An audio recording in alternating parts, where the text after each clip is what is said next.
Um, so we'll launch right in.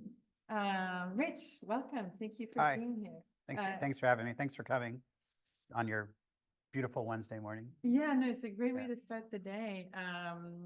So I'm gonna let's jump right in. Okay. So you started your career as a finance manager with a company called Esprit de Corps, which is great. I get to speak French. Yeah. Everyone mispronounced it when I was there, but yeah, we just called it a spree. Esprit.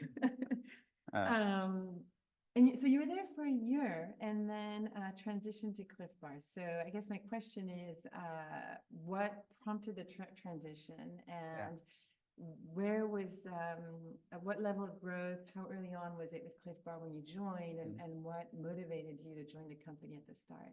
Okay. So does anyone remember Esprit? They were the most popular women's brand of the 80s. Everyone, there was a mecca. They would go to South, in San Francisco and buy the Esprit shirts, and then it was a major thing, right? Well, I came in the 90s when it was on its way down.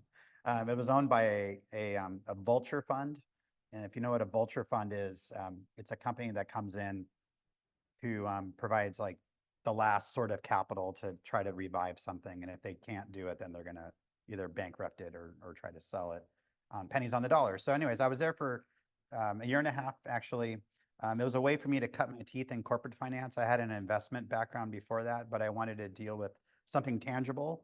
So my friend said, "Hey, why don't you come over to Esprit? We're looking for a finance manager, and you can work on budgets and accounting and all the stuff that finance people do on the corporate side."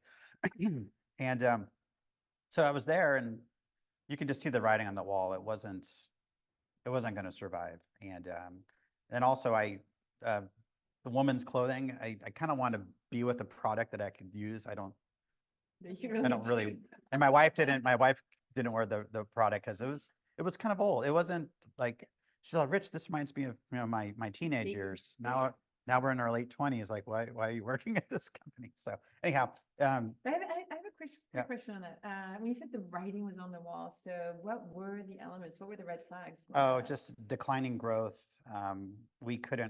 We didn't have access to cash. We were doing, well, the controller at the time, who wasn't me, I was on the finance side, was doing things that were unquote unethical with the accounting books. It was in survival mode. So, what is that being censored? No. I noticed, sorry, the screen Okay. went down. That was a joke. Yeah. Yeah. Oh, okay, that was done on purpose. Perfect. Yeah. That's great. Another thing too, We are fine. and this is really important too, the culture wasn't great. It was people didn't trust each other. The CEO was having an affair with one of the merchandisers. It was just toxic as you can believe. So it was a good chance to get out of there. So again, I saw Clif Bar as an alternative. It was closer to my home. It was a young budding company. It was already 7 years established. And I remember seeing it in the San Francisco Chronicle, this guy on a climbing wall, and he was talking about culture and this product. And I go, "Wow, that seems really interesting." And so when the recruiter said, "Hey, do you want to go interview there?" I said, "Yeah." Well, actually, so we were talking a little bit before we started the program, Yeah. and I didn't, what I was going to say, we didn't quite get there, but my take on what I know of Clif Bar, having been in the headquarters a couple of times for various reasons, it's a very similar culture to the Central Coast culture. It has that vibe of, okay, we do prioritize work-life balance. We enjoy the outdoors. We support that. I mean, I can see so many parallels. Do you want to talk a bit about that culture and how you saw it going in? Exactly. It felt like a natural fit. I mean, it is a little coincidental that Gary Erickson, the founder of Clif Bar, he was actually a Cal Poly alum. He graduated in 1980 from the College of Business. And so he had some Central Coast. He grew up in the Bay Area, but he had some Central Coast influence. Yeah. Exactly. He was a climber and a hiker and a cyclist. And, that's some of the nice things we get to do down here in the Central Coast. Only thing is skiing is a little bit too far away. That's kind of a bummer, but oh well, we can talk about that. But yeah, so I mean, we used to call this thing called Clif Bar nice. Everyone was really nice to each other. And we were nice to our stakeholders, or our vendors, or our customers. People liked dealing with us because we were nice and respectful. That's That's really important. It's so basic. But Yeah, it's so basic, just be nice to each other, right? And then you get people from the East Coast coming in. No offense, I like people from the East Coast, but they talk fast, and they're like very transactional, and we're just a little more, laid back, and we want to know how you feel, and there's a good balance, everything in balance, right? Sometimes being nice isn't great though when you give feedback to people because you're not giving them the truth. the, Yeah. the you are, but you're sugarcoating it, and it's not really like you as a person giving the feedback, you're trying to do it for yourself, but really to give feedback to someone, it's really for them, and you should be very constructive and honest, and hey, I'm not trying to hurt your feelings, but if you're going to get better, you need to do this and that, and here's how it, those types of things. But that's pretty cool. There was actually a tagline, Clif Bar nice. That's important. Yeah. And we can talk a bit more about as the company evolved and grew. I know that you implemented some very specific strategies too that were very concrete as far as supporting your employees. But what's really interesting as part of this story is, so you've been there a year, and then you get an offer to get acquired from Quaker Oats. And tell us that story. So you probably weren't expecting this got here. Like what's going on? Yeah, I was 6 months into my job, and so I was a finance manager, and I was working for the CFO, and then the CEO, who was a partner in the business, she was 50% partner. She calls me in her office. So let's kind of give people a 50-50 partnership. Well, so there's two co-founders. One, you're going to tell the story. One left, then another one came on. There was two co-founders, Gary and this other woman. Gary also has a wife, so Gary and Kit, those are they own 50% of the company, and then this other woman owned 50% of the company. So 6 months into it, the woman who owned 50% of that company called me in her office and said, "Hey, Rich, I'm going to drop two bombs on you. One, our CFO just left, and two, we're going to sell the company." Maybe it's the other way around. We're going to sell the company. Oh yeah, we're going to sell the company, and our CFO left. Can you help us sell the company? It was a Friday afternoon. It was raining. I just remember this day. I'm like, whoa, that overwhelming feeling of they want me to do what? Yeah, sure. I did it every day. Like what? I just got here. I'm not even 30 years old yet, and you want me to help sell the company? And then this part of me, this adrenaline rush came on. Like, yeah, let's do it. I mean, who? This is an opportunity that I could actually help do something, right? I mean, no one really gets thrown in these positions every day, so make the most of it, right? I had that fear, but also that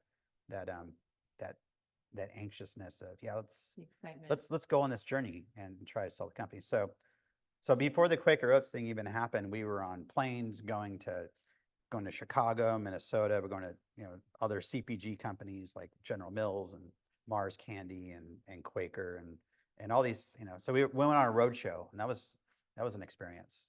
Can you explain the term roadshow? Roadshow is, so you hire an investment banker to sell your company, and then they help you with an investment memo, and it's a 50-page deck, let's say, that goes over the history of the company and the brands and the financial forecast, the financial history, and just anything that I mean, the audience are investors, right? In this case, the investors are strategic acquirers who are CPG companies. At the time, it was Solomon Smith Barney. Oh, do we have to? Yes, sorry. So the question was, who was your investment banker? No, I have a good throw. Okay.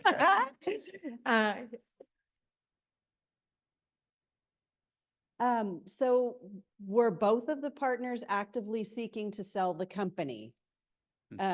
One was more than the other.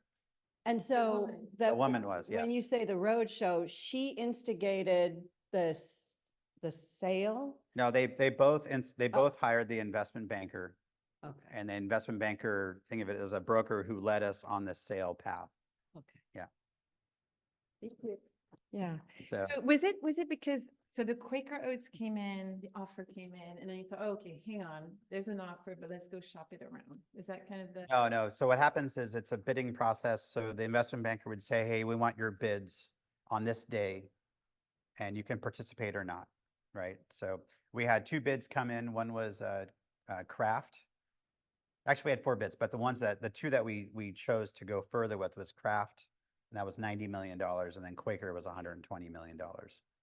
So you have 50-50 partners. Each of them are going to split 45 to 60 million dollars each. So then you go through a due diligence period. So you think of it like when you're buying a house, you're in escrow. So they're kicking the tires on the company.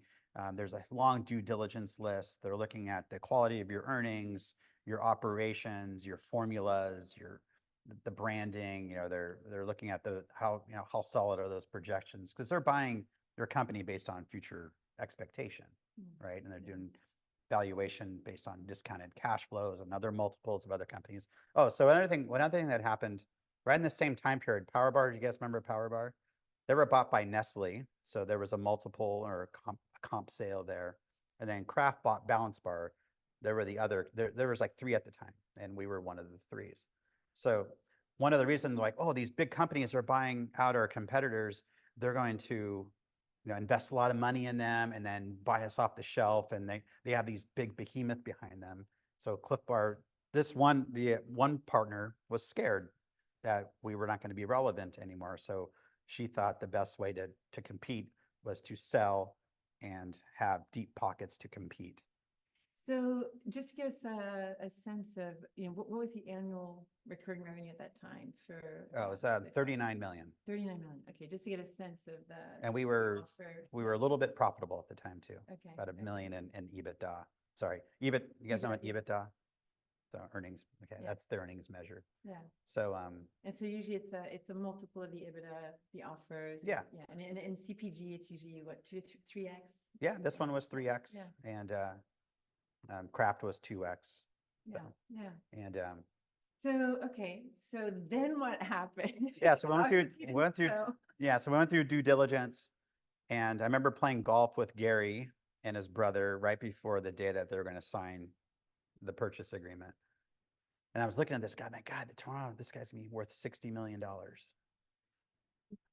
And I remember I bought him a beer and he didn't have any cash in his pocket. So actually I had to buy him a beer because he didn't have Venmo back then. And so that was funny. But then like the next day happened, and like I'm waiting and like, what's going on? Did we sell it or not? Do you accept it? And then the whole day elapsed, and then the next morning he called me and he goes, "Hey Rich, we sent the investment bankers home last night." I'm like, what? You did? I mean, this is after 4 months of work, and I I drank the Kool-Aid at the time. I'm like, yeah, we're not gonna be able to survive. We have to sell. And I had a retention bonus and another little bonus that was gonna get paid out if we sold. And so I was just like, I just wanted to sell the thing because I wasn't really that vested in the company. I was only there for 6 months, right? And at the time it was the dot-com boom, and but I'll get to it. Oh, sorry. No. Into the valuation, and I don't know about like behind the scenes at Clif Bar, is there any kind of software, intangible, funky things that are hard to value? Or is it pretty much make the health bar and that's it? It's more the latter. It's more of a cash flow deal. The only thing that we have it's probably intangible would be the recipes. It's pretty hard to replicate a Clif Bar, and yeah, you don't see a lot of knockoffs on it because it's hard. It's intensive. That dough is sticky and heavy, and you have to have mixers and a lot of capital that goes into actually making a Clif Bar. But no, that was it. It was just more of a financial transaction. So, sorry. Can I try it now? Yeah, go for it. All right. You want to have fun too. Yeah, I get it. know. Sorry. So the owners were 50-50 Yep. owners. So none of the employees had equity. So the company being sold sounds like from a compensation standpoint only mattered to you if there's a retention bonus. But for the average Yeah. employee, would they have even cared? No, Okay. no. That At was the time, the company was not at small. that Wasn't- time. Yeah, there was Yeah. just a cash bonus plan. There was no equity, but I'll get to that later because the story does morph. So I go, well, Gary, what happened? He's like, I couldn't sleep last night. I took a walk around the block today, and it just didn't feel right. So I told my partner I don't want to sell, and I go, all right. But she still wanted out. So Gary said, hey, Rich, I need to go dialing for dollars. I don't need to buy her out. I want to take control of my destiny, because I want to keep this company and she doesn't. And now she's becoming unbearable to deal with. So this is like, partnerships, that's the risk of a partnership, right? It can be great, then it can go sour pretty quick. And then you're in this position that, if you guys aren't getting along, it goes through a divorce. It's, So we had to go find dollars to buy her out and keep this company going. And it was, so it's just so fascinating. Yeah. You went from getting acquired to we're fundraising, which is a completely different, yeah, card game. So did you go back to Solomon? no, they weren't happy with us. Yeah, So, yeah. we were looking for, first off, we looked at private equity. And I remember there's a group out of Colorado that invested in Spider, the ski clothing company, and they were in outdoors. And they came into this meeting and they were pitching, oh, we love you guys, Clif Bar. We'll give you the capital, but you need to return it to us in 5 years. And we require a 35% return on that. Whoa. So we're like, so Gary, like he looks at the guy and he goes, so you want me to sell you part of my company now and then I have to sell you the whole thing in 5 years? Like, why would I? This doesn't make sense. I don't want 5 years to do this. I want, so anyways, he said, I don't like you private equity people. So there's Kelly. Hi, Kelly. That's so he said, no, you guys go away too.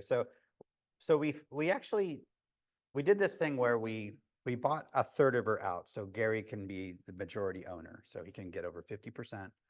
We took on this thing called mezzanine debt.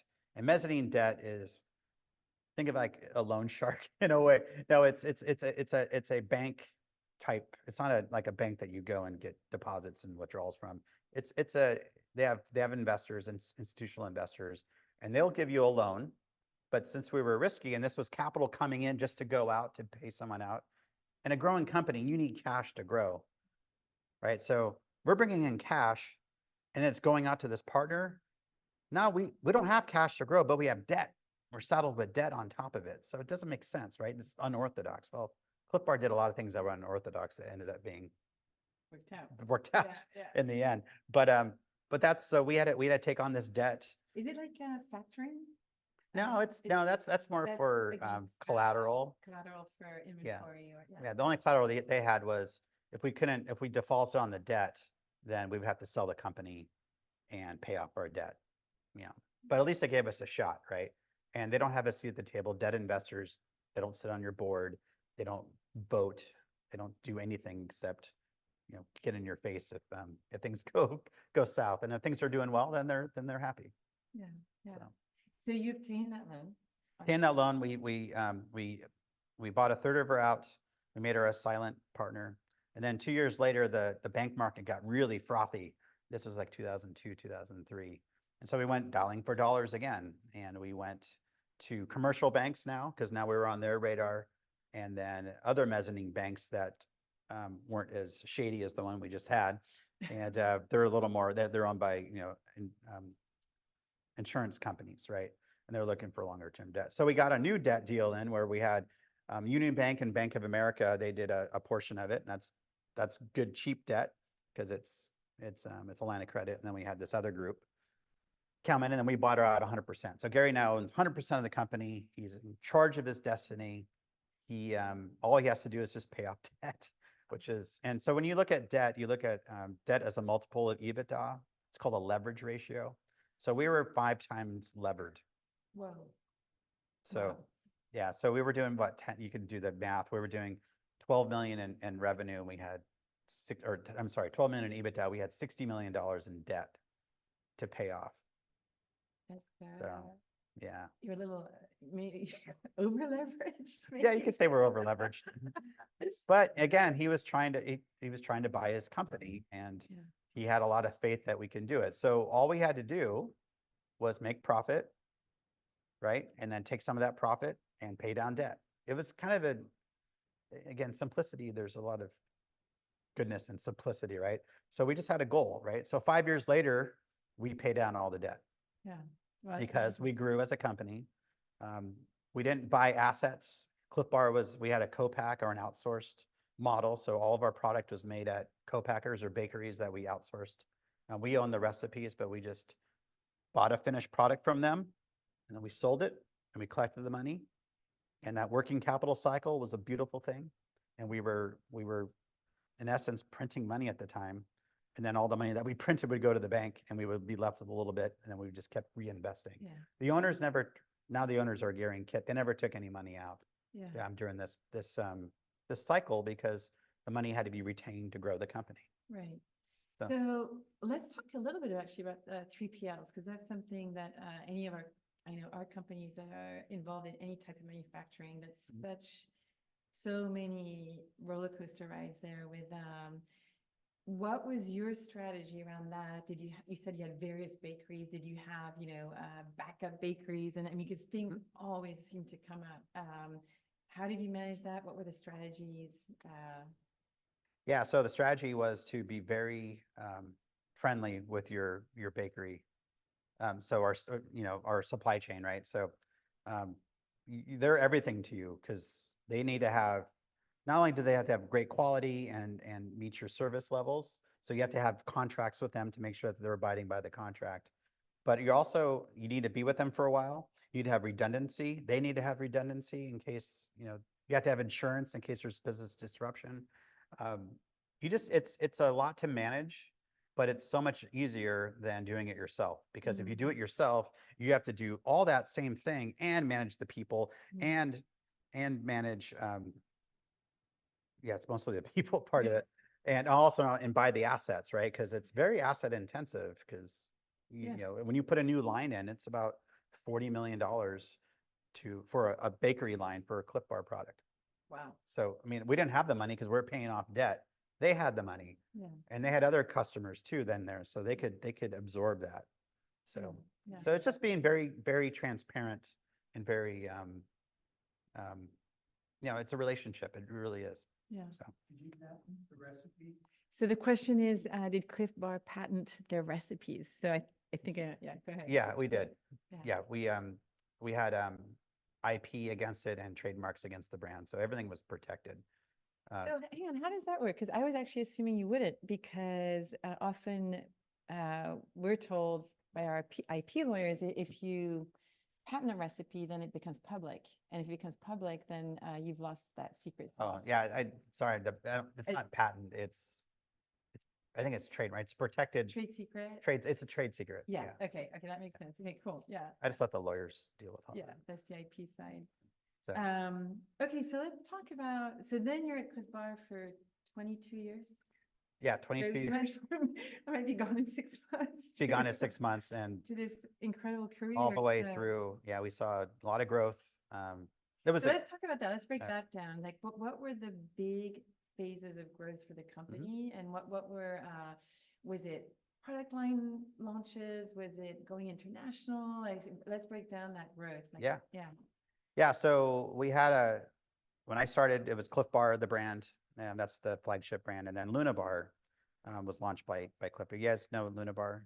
Yeah, so at the time it was, marketed just to women, still is, but that actually shot off like a rocket. And in 2003, it was actually bigger than Clif Bar at the time. Oh, wow. And then things changed after the low carb craze. Yeah, so it was, you have these two great brands, and then we added a few more brands on top of it. So the Builder's Bar was one that's higher protein. I do that because they flex, the higher protein, and then Z Bar for kids, which is, that. So we have, that took off too. So we had 4 brands, right? And what we were doing at the time is just, it's going to sound simple, but people wanted our product. And we didn't do mass marketing. We would go to events and people would try it. No, this is really good. Then we go look for it. And we were at Trader Joe's at the time when I started bike shops and natural foods. But then portable food and snacking started to become in vogue, right? And it started to become mainstream. So Target came knocking on the door, and Walmart came knocking on the door. Costco, hey, can you do a variety pack for us?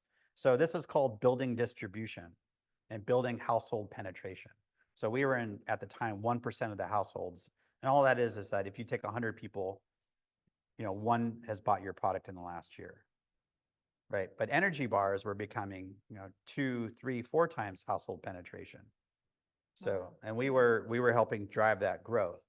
So all we had to do was just make product and sell it and make sure you're servicing your customers. Because once it got on shelf, they bought it. Yeah. So when you say Walmart, Target, these guys came knocking at your door, because Yeah. usually, I mean, what we see with our companies is like, okay, who's the sales rep? How can I get in? Like, it's such a nightmare to comply with Yeah. their processes. But this was a completely flip. They came after you. Yeah, because it's that right place, right time. I mean, you're an emerging category and you're the number 1 or 2 brand in that emerging category. You're being pulled, you're in a riptide or whatever it is. You're like, you just have to like hang on and Mhm. just make sure you can supply them product because the momentum was there. And, we grew from, so that $39 million to when I left, it was 860 million. So yeah, it was, Significant it was revenue growth. quite a ride. Yeah. So And so what about the international market? Was that this is all domestic actually. right? Right. Yeah, we had 2% up in Canada because their consumer is similar to our consumer in America, and there's a lot of switching going on. But we tried Europe, and it was hard to break into Mhm. for a lot of different reasons. Was it cultural? Some of Or- it's cultural, some of it the product's actually too big over there. Yeah. They like smaller products. For cycling, they have their own energy products over there too. So and also it's expensive. You have exchange rate issues. You make the product here. You have to put it on a truck to New Jersey, and then it gets shipped on a boat over there. And I mean, shelf life's a real thing. If it gets there, there's only a month left on the product. It's not going to be a good experience for the consumer either. So Mm. you really have to like make it there. Mhm. But to make it there, you need to have scale, right? Right. You can't just go into someone and say, "Oh, can you make my product?" Like, how much do you need? Oh, I need 100,000 units. Like, nah, it's too small for us. Yeah. Yeah. So, That's interesting. Yeah. yeah. And so, let's see, we were also, oh yeah, something that, and then maybe we can dig in a bit more into the culture piece. Another known piece of that culture was the 5 aspirations that, Yes. the CEO sort of, Yes. created, but I imagine you didn't create that in a vacuum. So can you talk about what does that mean? What was it? How did it come about? Yeah, so he created that with his wife, Kit, and another woman named Elisa Hammond, who was also a Cal Poly alum. Oh, wow. Yeah, and she Amazing. was in the College of Ag, and she was very progressive and really into organic farming. And she challenged Gary, like, hey, you know what? Since you now own this company 100%, let's start tinkering with it. Again, kind of risky, but let's start, what she asked him the question, what do you derive value from? Is it just profit? And, you could say like this is similar to the triple bottom line. I mean, the 5 aspirations is a 5 bottom line, but it all comes down to, you want a strong business, a strong brand, strong people, and a strong environment that you play in, right? So Gary said that, yeah, I want this model when we make decisions. So I'm not just making it for short-term profit. I want to make it for the right reasons. Mhm. And so Yeah. we came up with it, and it was really inspiring to the employees because they felt like, yeah, there's a mission. This is a mission-driven company, and I'm a part of it. And we were in Berkeley and Emeryville at the time, so you had the right people Yeah. there that really are in tune to this and to this model. So what were the things that that the leadership team put in place for its employees? Because there were some specific things that you implemented that really Yeah. impacted people's lives. Yeah, so we we offered a program where you can do 40 hours a year community service on company time. So that's five days if you wanted. So if you wanted to take a day off to go volunteer, you're more than welcome to do it. As long as it was a certified 501c3 organization. We also did community service as a whole company. So that was easier when we were smaller. As we got bigger, it got a little squirrely, but we would go to parks and do trail maintenance or go to organic farms and help them weed and build, chicken coops. And Oh, this is so it great. was so much fun. Yeah. And So that was really, that was fun, those kind of programs. We also gave employees ownership in the company.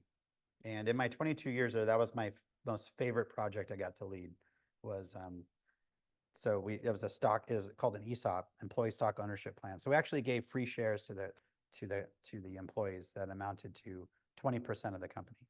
So Which, I mean, that had a massive Oh, it was repercussions, huge. right? Yeah. so that was in 2010. Yeah. We did that. Yeah, yeah. So all that ESOP is, so Gary and Kit, they own 100% of Clif Bar, and they needed, they wanted a retirement plan that was just not your 401k. They wanted something else. They wanted to give ownership. So they asked me, how do we do that without, losing control or getting all, just so I talked to our banker at B of A, and they said, you should look at an ESOP. Yeah. So I got to get into the whole ESOP world, and all it is that the owners sell a portion of their company to the employees. The employees don't have any money to buy those shares, but they take a loan from the company. It's like the circular thing. And then over time, the company, in essence, funds the purchase of the ESOP. So That's it works, pretty cool. trust me. Yeah, yeah, yeah. So yeah, and there's tax deductions because it's an ERISA plan. So the government governs, just like your 401k, an ESOP is part of that same, and you have to do testing and audits and so forth. So that was fantastic. And I'll tell you why it was so fantastic later, Yeah. when what happened in 2022. Well, let's So, talk about that. So 2022, another, did I answer the question on the growth strategies? So this is kind of an interesting thing about, so remember we were increasing distribution and penetration and getting out there, right? Well, so was everyone else, like Kind Bar and Quest. And so next thing you know, that thing ends after a while, right? There's nothing more to distribute because you're already everywhere and there's shelf space. And now you're in this arena of competition. And so you have to change your strategies, right? You have to get more into marketing and innovation and keeping people, reminded of your product and what's new, right? You have to refresh things. So that's when it gets really hard because well, is there anything from a marketing perspective that just blew it out of the water that had outcomes that were, beyond what was expected? Because I mean, not all the time, but occasionally I imagine there were some campaigns that just blew it out of the water. No, it's actually quite the opposite. Okay. We did our first campaign in 2018 and it flopped. We spent, I think, $25 million, $30 million on an ad campaign. So we got on commercials, we were on the NBA finals and it just, I don't know, it just, Didn't move it any didn't move anything. Yeah. Wow. One thing we missed was the whole direct to consumer thing, but Yeah. It sounds like the growth model is really simple. Just make bars. Because I like to watch Shark Tank and I hear these people pitching this idea and they make bars. And then they say, and then we're going to make, gels. And then we're going to make, juice boxes. And they go on. And the sharks often say, just stick with what you do. And it sounds like that's what Clif Bar has done. I know that you said they have the Luna and the tea for the children, but it's still just bars. Yep. And that's how they've grown, actually funding their own or paying their own debt just by the cash receivables, right? Pretty much what happened. Yeah. So is it simple? It was simple. Sounds like kind of simple. Yeah. I mean, there's lessons across. I mean, you read the book, Good to Great, a lot of those companies who grew, there was just a simple thing, right? Like at the time, Wells Fargo, who used to be good, they were just making great loans. Walgreens, I'm going to put my stores on the right location so people see me. It's that simple model and you can scale it. It's really successful done right. You just have to know when you've reached the peak because, just like any peaks, there's this, right? So how do you get to the peak and how do you keep it? Like we were having trouble now keeping the peak because now you're in competition and you have to market and you have to do the right marketing because marketing is expensive. And so, so that was later in the life cycle, but we ran that cycle all the way probably till 2018. Yes. I'll repeat the question if you want. Oh, you can't throw it. Yeah. When you did the first marketing campaign, it was your first direct-to-consumer campaign? It was our first mass media campaign. Yeah. What did you learn from that? So the question is, you did this first mass marketing campaign, $30 million. It didn't work. Why? And what was the takeaway? Two things. One, the messaging or the content of it was fun, but didn't really talk about the product. And people need to know the benefits. People want to know what they're putting in their body, right? So it's, Clif Bar is an experience, yes, but you have to make sure that people know what they're taking in. So I thought, not me, but the data that came back said this would have resonated more with the consumer. Like, what does the product have in it? Why is organic important? Why are the oats important? Why is low glycemic important in an energy bar? So that would have been a better message. And then secondly, $25 million in an ad campaign doesn't get you much. It's very sparse. I mean, you need to spend a lot more to keep on top of people's minds, and help aid them in purchasing or even looking at your product. So it was a $25 million test. And then the second thing too, and the third thing I would say is that also be patient with ad campaigns, because you're not going to get immediate results. Sometimes you build equity that takes time for people to purchase your product. But then, this was late 2018, early in 2019, and then 2020 hits, and we all know what happened. Yeah. So, well, let's move forward to 2022, because I also want us to have time to talk about White Road Investments. Okay, what happened in 2022? Did you go seek out an acquirer, or was it the same scenario? They came after you? yeah, so this is a little different. So 2021, I'm going to get personal real quick. Yeah, so yeah. 2021, we're in COVID. I'm the CFO of the company. We have a new CEO coming in. We have a new board coming in. I can't go to the office, and it was an awesome place to go for so many years, and we can't really go to the office anymore, and so the culture was down. I turned 50, and I was really like focusing, like I've been doing this for 22 years. Do I still have joy in my job? And it just wasn't having fun anymore. And then having a new CEO and a new board, and like, you need to have a lot of mental energy to go on another run with a new group. And so let's pause for a second. Yeah. Why the new CEO? What happened? in 2018, the CEO that I pretty much worked with for my career there, he left the company, and then Gary and Kit came back in as co-CEOs. And watching them from 2018 through COVID, 2018 to 2020, like, they tried it. They're like, I don't want this shit anymore. This stuff is like, this company's too big. We have 2 bakeries. We have 1,200 people now. Like, I just want to retire. Yeah, I just want to be board member. So I said, well, then go find a CEO that takes us to the next level. So we did that. We went on a search. We got a CEO and a big CPG CEO, and then brought in a board, because we didn't have a real board at the time. And you need a board, especially when you get that big. And you need outside viewpoints, because you'll just be sitting there looking at your navel the whole time and not knowing what's going on around you. So we brought in a new board, and it was a whole new culture coming. I could just feel it. And I just said, I want to do something different, because I just don't have the energy. It wasn't fair to the company, it wasn't fair to me. So I asked Gary and Kit, I go, hey, we always talked about having a family office, because they had a lot of interests outside of Clif Bar, but we were actually doing it inside Clif Bar, and that's not good either, because there's conflict of interest. So I go, Can you explain the term family office for us? Yeah, so family office, so you have a family, you need to have a family for an office. It's a single family office, and they have an estate plan, because we're talking about wealth here, right? That estate plan, they have money outside of the company, the operating company, that's invested in stocks, bonds, venture investments, that's White Road Investments. They have different tax issues. They have a foundation.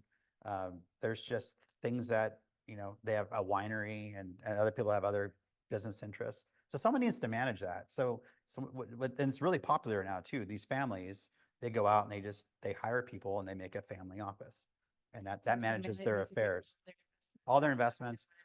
And you could even expand like managing their travel and concierge type services. We don't do that. We're just more on the financial Yeah. side of it. So the family office, so the piece we're going to talk about is White Road Investments. Yeah. So you. I'll get back to that Right, part, yeah, yeah. let's talk about that. So 6 months after I do the family office thing, my buddy and I, my business partner, Devin, we're building this family office. And then Gary calls us. He's like, hey, Rich, Devin, we're going to sell the company. I go, again? No, no, you can tell like he was just done. He goes, it's just not going to, he could see the writing on the wall too. It's not going to be the same, this COVID thing. We went through a layoff, that I was a part of. That was like my last thing I had to do before I retired from Clif. So it was we laid off about 80 people. It was really sad. It's kind of like, I think that was the straw that broke the camel's back type of thing. And so he said, we're going to sell. So we have an investment banker. It was Morgan Stanley. And, but see, I wasn't the CFO at that. I'm on the other side of I'm supporting the shareholders. So the company, they had the CFO who replaced me and the CEO, and they had to do the roadshow. And I just got to sit back and wait and work on the tax issues and what the shareholders wanted. And so I got to see the transaction from that viewpoint. But come later, about 9 months later, Clif Bar sold to Mondelez, who actually makes this product, Belvita. They also make Oreos and Ritz crackers and Cadbury, and they own some gum, and Tate's cookies. So a lot of biscuits and cookies. That's what they do. And they bought Clif Bar for $2.9 billion. Yeah. Yeah. We're just letting that sink in for a second. So $2.9 billion. Let's Yeah. see. So you remember that stock employee ownership plan I Right. talked Well, about? that's, yeah, So that's exactly. what comes full circle. So from that, I think what helped Gary and Kit sell they said they would never sell the company, but giving their employees ownership in the company, they got to participate in that sale. And I think at the end of it, we had 113 newly minted millionaires. That's amazing. Yeah, I mean, people, and it was all across the board. It wasn't just the management team. And we had people we had Esper and AP, that was her name. She was there for 23 years. She was still there. Her ESOP balance was worth $2 million. And she was an AP clerk, right? And it's like, wow, like good for her. That's life-changing money for her. We had an office manager who, I think she made like $15,000 a year. She was $3 million. Yeah. So, That's amazing. so it's really the power of giving ownership and just being a part of it. So I mean, it changed because now a lot of those people have been laid off. Because company comes in, buys company, needs synergies, needs capital. They lay people off and they pay off, the acquisition. So Yeah. I think that helped give Gary and Kit some peace that, hey, yeah, we sold, but a lot of people benefited, Yeah. not just them. Yeah. So But so then you became very involved with White Road Investments. Mhm. So as a partner, as a CFO, so let's talk about that. So tell us about White Road Investments. What's the investment thesis and how did that start? Yeah, so White Road Investments started with our first investment, Guayaki, another Cal Poly, yeah. Yeah, the Carr brothers, and who's the other guy? He was from Argentina, went to Cal Poly, Alex Pryor. Yeah. So they started right at the same time I was here. I think they graduated in 95. I was 94. So they came around in 2008 looking for money. And Gary had some extra money aside from that ESOP thing that he got money for. So he said, let's go invest in them. So we invested them. We took a minority investment, and then it started to snowball, right? So White Road Investments, think of companies, they're in different stages of their life cycle. There's seed investments and angel investing. Then there's venture investing, which is we're in that space. And then there's private equity and then public and the big ones. So we try to take a slice of companies who are very mission driven, who do 2 to 15 million in revenue. They have a really good founder and a management team that they're starting to.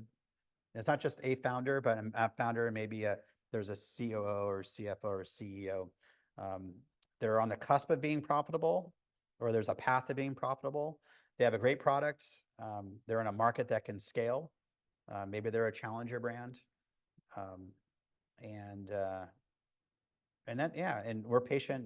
We're just patient investors. So we just want to see them fulfill their dream of what this company can do, not just for them, but also for the environment around them.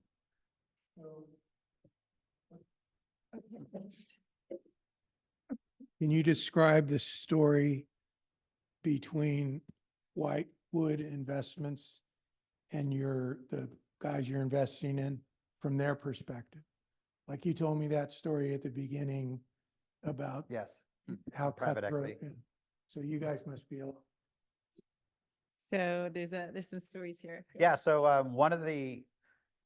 so when we started White Road Investments and people ask, hey, Gary, why did you want to start this? He goes, I wanted to provide capital to entrepreneurs like me who didn't have access to capital that was either altruistic or patient, right? I didn't want to be, I don't want to have a time limit on selling, equity that made me think short term. I wanted some just good, clean capital to come in and see them make their, fulfill their dreams. That's really what it sounds kind of, when I say it like that, it's a little cheesy, but that's really what it is.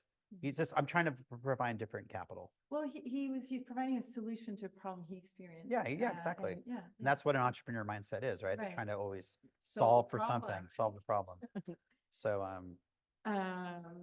So, yeah, you talked about the driving factors on the investment decisions. So how many pitch decks do you review a year? Like what's the actual process? Like how do those pitch decks come to you and how do you review them? How much time do you spend with the founders? How do you do your due diligence? Yeah. So, well, before we get into that, so we have about 18 companies now that we're actively invested in. So of those companies, about 12, we sit on their board of directors. It's a minority stake in every single company we take. We don't do majority. If we do, above 10% to 20%, 25% that we own of the company, then we do get a board seat. And so we do our diligence, our governance, we go to board meetings. I sit on the board of one, it's called Honest Kitchen. So I go to 4 board meetings a year. I also try to provide connected capital. So if they're looking for people like Clif Bar, there's a lot of people who are looking for work, right? And, they're really good employees. So our portfolio companies, we call them, the 18 that we're actively, we try to connect people with them that we know are good fits. We help them with banking relationships. We help them with co-packers if they need it. So it's very connective, right? We don't run their business for them, but we provide resources and expertise. And they all really like the Clif Bar story. A lot of them try to emulate it. And it doesn't mean it's always going to work, but at least we try to just share the lessons like I'm doing with you guys today. It's like share the lessons and see if it resonates. Yeah. So. Yeah, some of the other, can you talk a little bit about some of the other big brands? You talked about Guayaki. I have a list here, but can you share some? Yeah, of the some of ones our you're, organic mushrooms, OM. There it's mushroom powders in a bag. That's one of our stars right now. Wild Planet Tuna or Wild Planet Foods, they do the canned tuna and the sardines and the anchovies.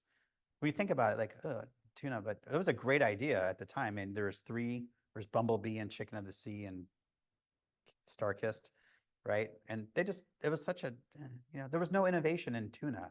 And then here you come, this little company comes in and says, yeah, I'm going to charge $5 for, really quality, once cooked tuna. And it just brought like whole new meaning in protein.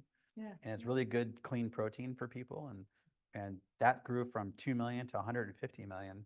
And we exited in 2022. We held on to that company for 13 years. wow. And still made we didn't want it, but we still made like a 30% internal rate of return That's awesome. on it. Yeah, So that's just being really- patient. So, but as far as like what we see about 100+ decks every year. This thing, it's called deal flow. Usually it's just word of mouth. People just say, hey, Rich, you should look at this company or you should look at that company. And we just bring them in to our group of 5, 6 people and we screen them So do you meet once a month or once a week. Yeah. once a week. And usually when we meet once a week, we talk about our current portfolio companies and we talk about potential new deals. Yeah. And it's a lot of it's, you have a criteria, right? But you have gut too. A lot of it comes down to the founder.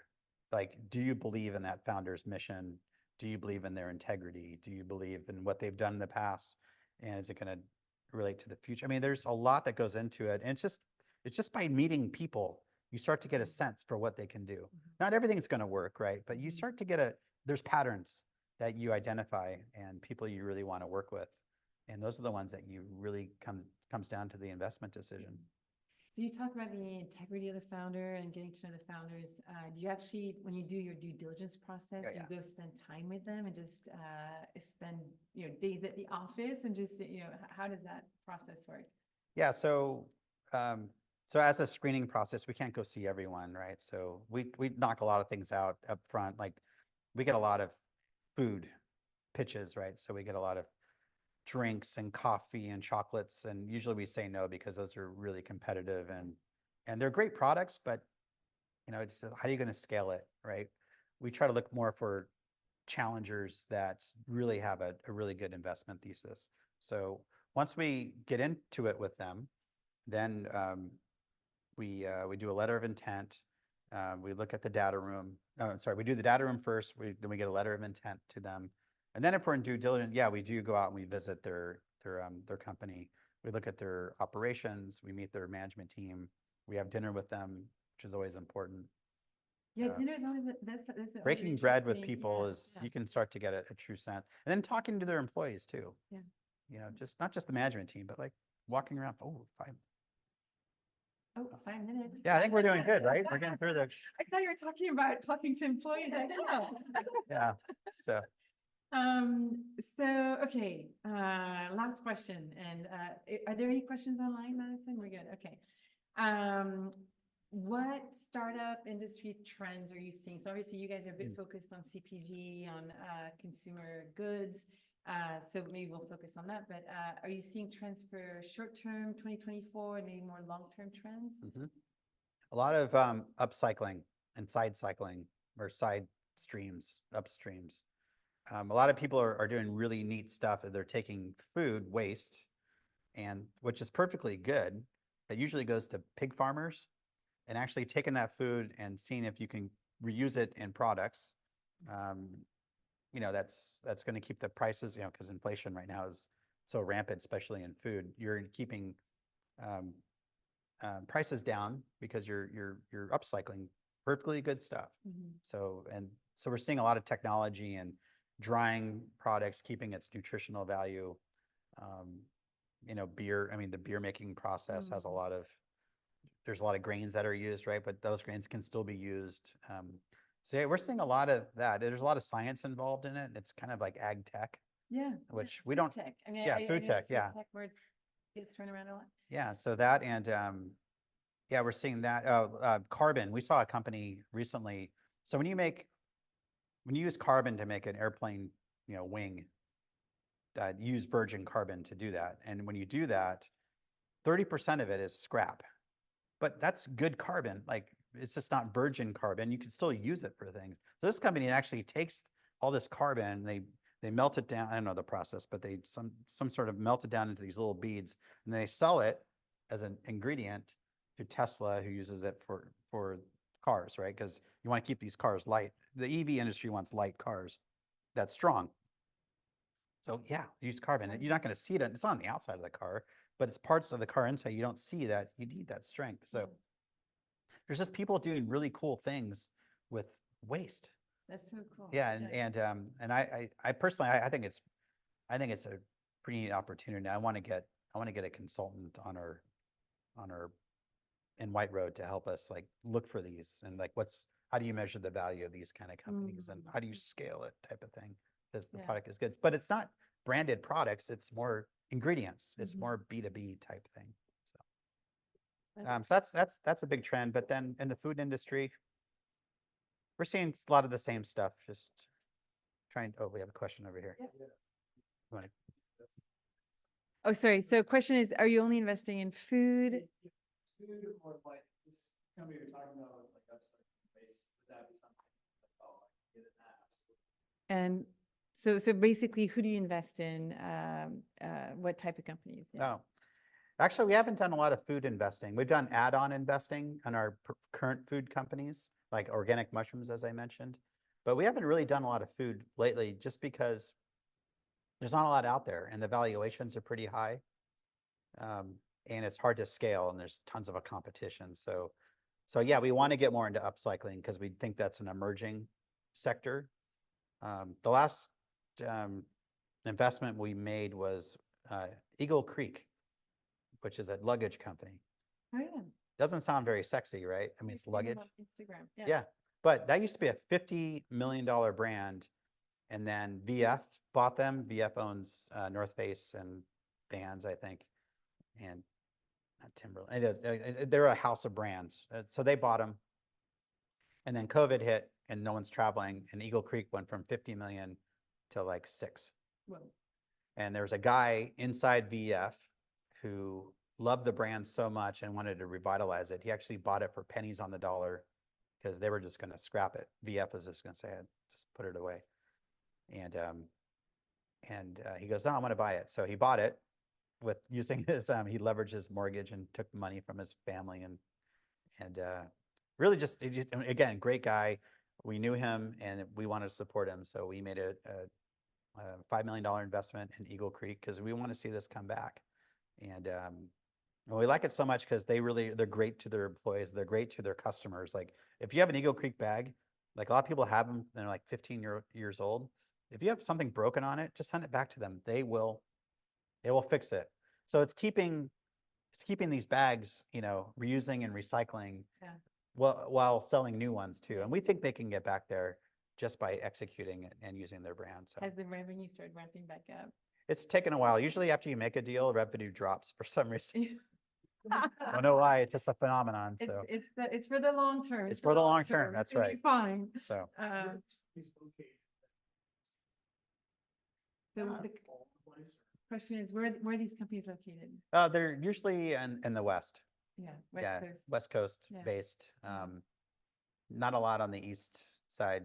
Yeah. Just, I don't know, maybe it's just because a lot of the mission-driven companies you see them in little pockets, like Boulder has a lot, the Bay Area, Southern California, San Luis Seattle, Obispo. San Luis Obispo.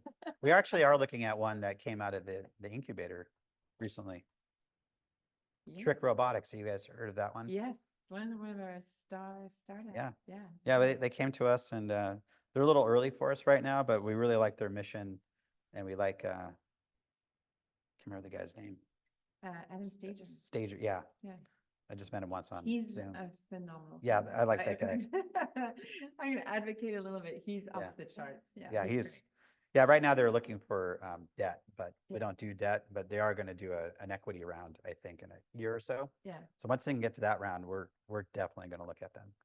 And that's the thing with these, I know I'm at time, but keeping relationships, even if you're not going to give them money now, you still want to see how they progress because, just like anything, maybe you don't get married right now, you get married in a couple of years. Yeah. Like you just want to plant some seeds Yeah. and see how they do. And we do monitor that. That's also part of our weekly calls.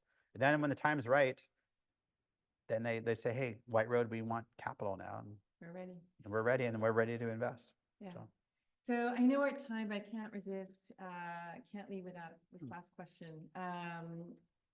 Parting words of wisdom for budding entrepreneurs, for startup founders who are just starting this crazy journey. Well, again, I'm not an entrepreneur, but I've been around a few. Cash is really important. Like you hear this term, cash is king. You be very efficient with your capital that you do get, right? Because it's hard to go dialing for dollars. And then when you do have to go, a lot of people, go for it, right? If you need to get capital infusion, if you need to sell part of your company or part of your you know, your equity stake, that's fine. Just make sure you find aligned investors Mm. that are on the same timeline as you, that you can work with, that have the same values as you do. Because if you don't, it's going to be a mess. Mhm. You're going to have to break up with them, That is so and true. they're going to alter the path of your business. So that's really, really important. Just don't take the first person who's ready to give you capital. Say no. You know, just Yeah. find the right one. The founders need to do their due diligence on the investors too. Right. It's a two-way street. Yeah. Yeah. Yeah. Because there's a lot of investors out there who say that they really want to be, you know, you might be in a great emerging industry and they have this thing called FOMO and they just want to invest in something. But no, you don't want that. You want someone who's really going to grow value in your business for the long term. Mhm. So. Okay. Thank you, Rich. Yeah, Thank you so much. Thanks for the you. questions.